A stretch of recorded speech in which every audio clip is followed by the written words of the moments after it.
So Kelly Barber, I'm sure you've seen the news of the Montgomery brawl, and I was surprised to see that it started from a dock worker attempting to have a vessel move, a second vessel could come in and dock on that particular landing. And I thought, oh, there has to be more to this story, but no, that really is the premise. And then people from the first vessel boarded and attacked the dock to do his job. Just gonna start by asking what were your initial thoughts on. So initially, when I saw the video, I kind of grasped it in the same way that I'm assuming everyone else did, in bits and pieces from clips, from social media outlets. So my initial thoughts were, what is going on here? Because it escalated so quickly that there really wasn't an assessment of how it began, as you just stated, just simply from someone parking their boat at the dock. We didn't know that at the onset when these videos were being released by the public. So my initial thought was just that I needed more information to determine what was going on.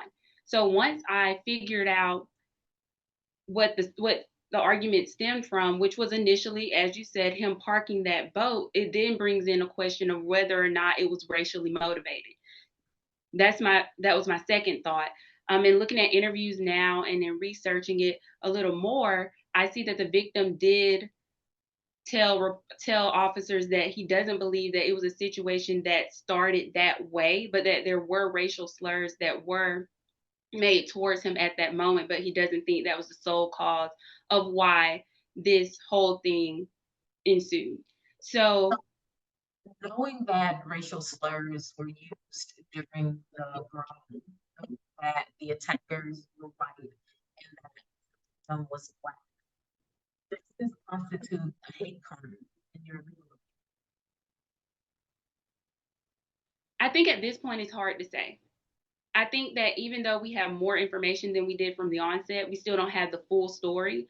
We still won't know until the victim comes forward and gives a more complete interview of what happened as witnesses come forward. So at this point, I can't definitively say that I would classify it as that. But what I would do is classify it exactly as officers have thus far, and it definitely was an assault, as everyone pretty much probably would agree. It's just a matter of who should be charged with these assaults in addition to the people who've already been charged, Right. and what other crimes stem from those charges. So a few people have been charged with third degree assault misdemeanors. Does that track with what you expect to see in a case like this? Or is perhaps a felony level charge more appropriate in this case? So in situations like this, it's somewhat difficult to say, only because I practice law and I pay attention to the law as it pertains to South Carolina.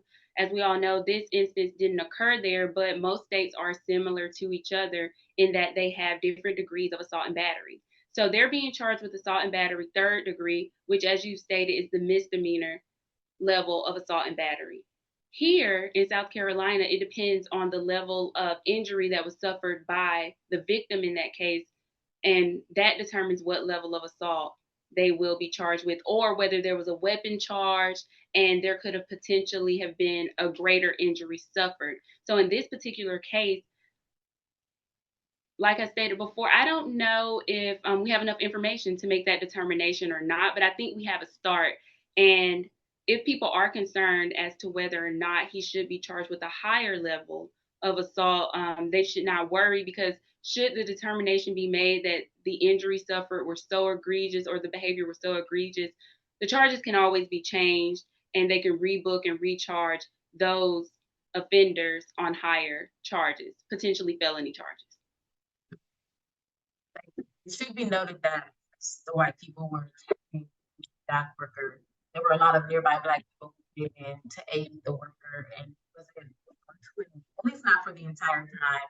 And so that certainly is a silver lining to say the least in what otherwise be a tragedy.